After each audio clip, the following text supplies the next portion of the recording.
podcast show for business owners and managers who are passionate about developing people and growing a successful business. And now here's your host, Alistair Booth from the HR Booth.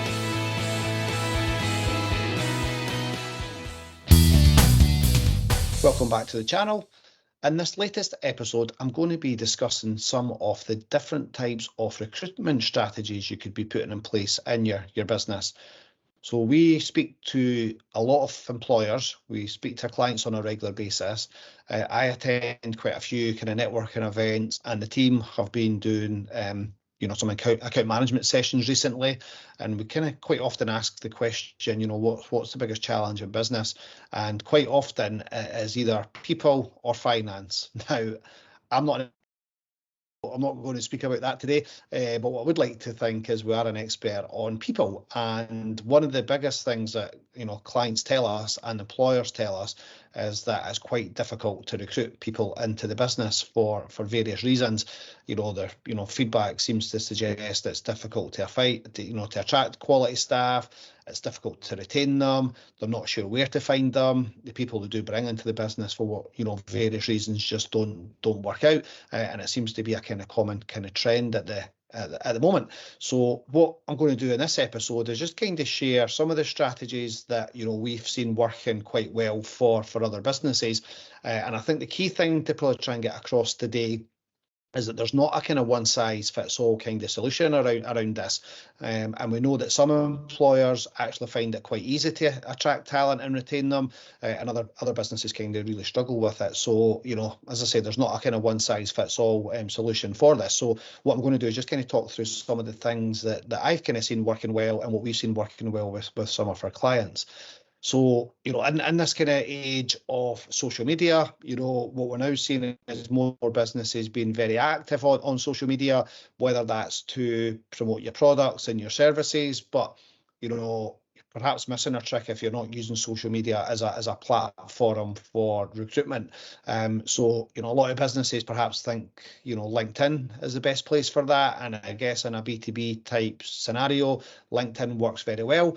However, all your candidates are going to be on LinkedIn, so you need to probably think a little bit around which kind of platform are your candidates on. So, are you doing anything on social media, specifically on, maybe Facebook, Instagram, YouTube, X, which was formerly kind of Twitter, and things like so that. So, it doesn't have to be, you and your team kind of dance moves to.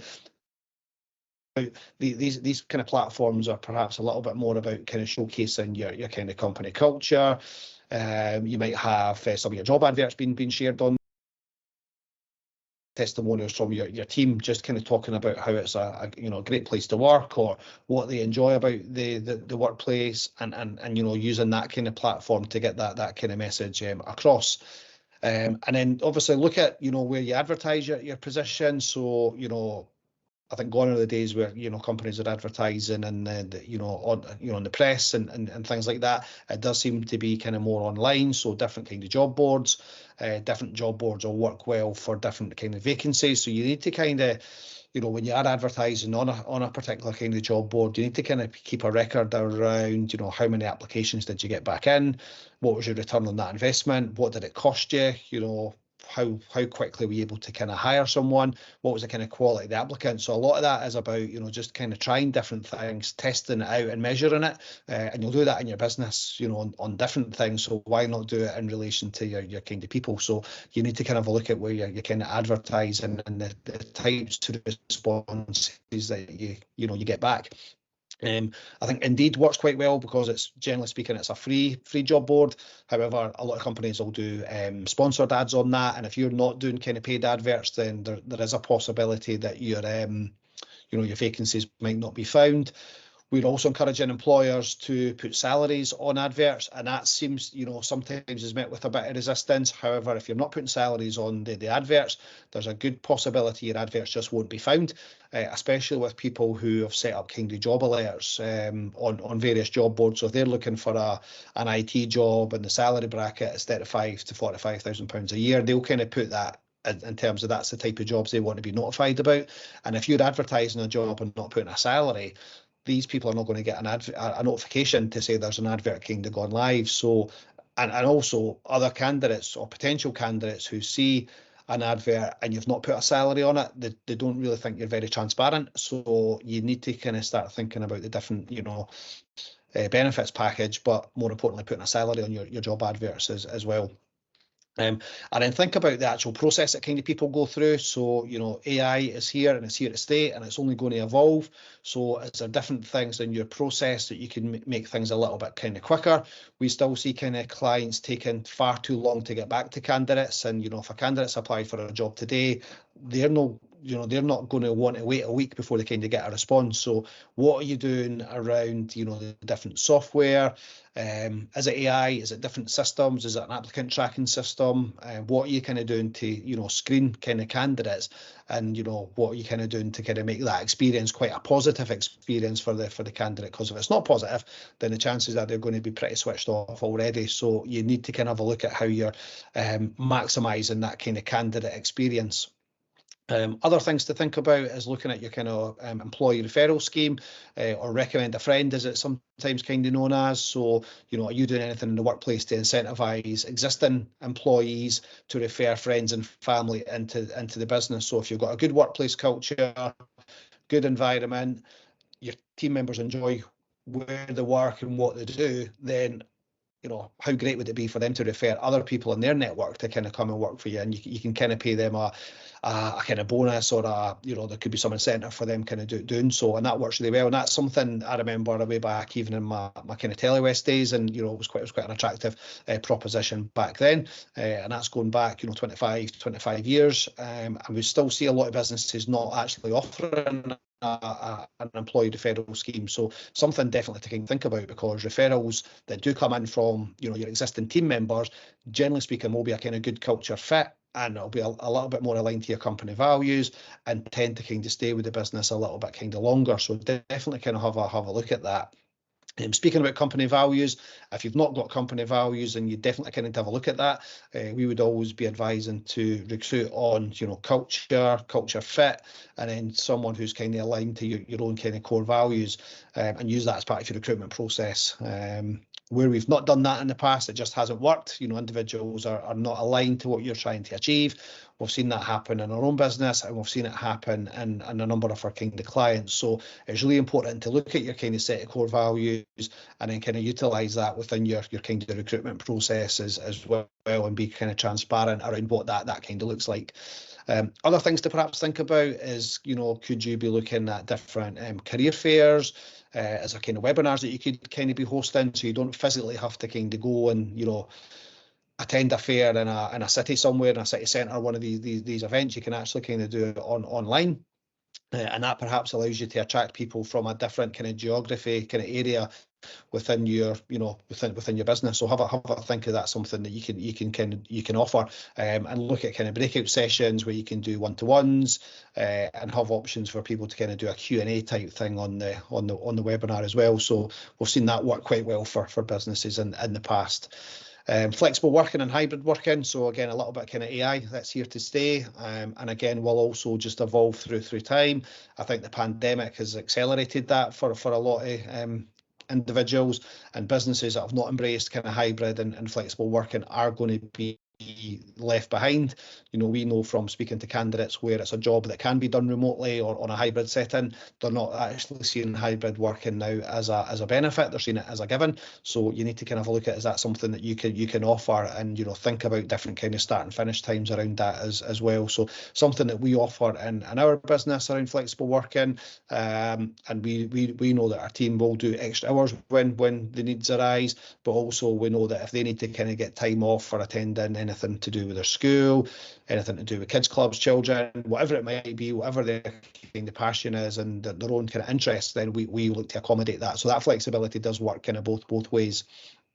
And obviously I've spoken about this in a previous podcast, is like apprenticeships, but also like internships. So have a look to see if that's something you could look to develop, because that perhaps allows you to attract and recruit people in the future as well. So offering like kind of potential work placements and different things like that as well. So that's all really, really important.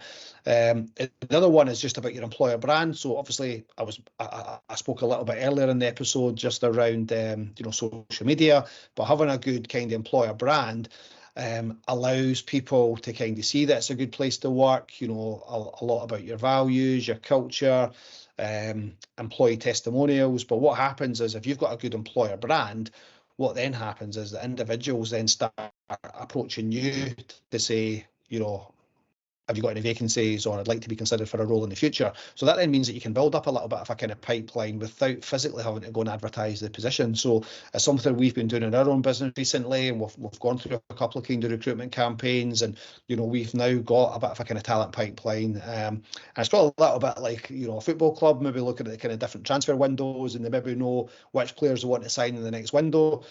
We've been pretty fortunate now with the recruitment processes that we've gone through, that if we have a vacancy that arises in the near future, we've got a pipeline there, and we kind of know who would like to then potentially offer these roles to in the future. So that definitely kind of works really well. It goes without saying, make sure that you've got inclusive recruitment practices, so that obviously will enable you to help people from a kind of diverse, different kind of backgrounds. So have a think about the types of language that you maybe use in your adverts. Think about the adjustments you need to make maybe for people that have got disabilities, and obviously have a look at having kind of diverse kind of interview panels as well, so that kind of just make sure you're demonstrating that your practices are inclusive. So that will definitely kind of enhance your overall the recruitment processes as well. We've kind of been speaking about this in our own team recently, because the team is really tight, and the team works really well. We've got a good kind of team spirit. We're, as a team, a little bit nervous about adding people in the future that, the dynamics might not be right. So what we're now going to be doing in our recruitment process is that different members of the team will have an input into that recruitment process. So that's not to say it's a panel of 15 interviews candidates, but there's different ways and different points that you can build into your process, just to make sure that it's going to be people with the right culture, the right fit into your values. So think about your different people in the business who could be involved in that. And I remember years ago when worked for bigger organisations and we were interviewing candidates, I would always get feedback from the receptionist, who would be perhaps the first point of contact when a candidate came in, just to kind of ask questions around what did they think of the candidate, and what was their input. And you can also have members of your team maybe escorting the candidate from the reception area to the office with interviews taking place, whatever, and get some feedback from them as well. And if you do a walk around your building, your factory, your business, then have different members of your team perhaps involved in that kind of walk around, just to get their kind of feedback as well. So different things that you can kind of consider. And then obviously just looking at the data around that. So I said earlier about kind of measuring what's working, tracking what's working, perhaps what's not working. So you use kind of data analytics to kind of understand where some of these candidates are coming from. So which platform is working for you, which job site is working for you, which employees are perhaps referring good candidates. So and then try to refine that over time. So just always keep an eye on the data. As a business, you'll be looking at things like, where do your sales come from? So again, from a recruitment perspective, look to see where your good kind of candidates are coming from as well, and just measure that, and just keep on top of that for future reference. And the final part I'll cover today is really just perhaps partnering with educational establishments. So it might be your kind of local college, university. There might be opportunities for you to do a guest speaker slot with potential graduates, or perhaps people who are doing professional qualifications. That could be an opportunity for you to kind of build up a little bit of a pipeline as well. So guest lectures, sponsorship type events, different kind of projects like that as well, so that you can then make your employer brand kind of stand out, and then let some of the kind of students who are going through the courses understand a little bit more about your business. So they're just some of the kind of ideas, things that we're seeing working well at the moment, things that we've seen work well in the past. As I said at the beginning, there's not a kind of one size fits all. Recruitment will remain to be a challenge. And as I say, what you'll need to kind of do is just kind of try different things to see what works, measure it, and then obviously try to kind of refine that through time. So hopefully some of the information I've kind of shared in this podcast will help with future recruitment challenges. If you've got any questions on anything relating to this podcast or any previous podcasts or anything kind of HR related, you can reach out to me via email, which is info@thehrbooth.co.uk, or you can contact us via the website, which is www.thehrbooth.co.uk. Once again, thanks for tuning in, and we'll be back in touch soon with a future podcast.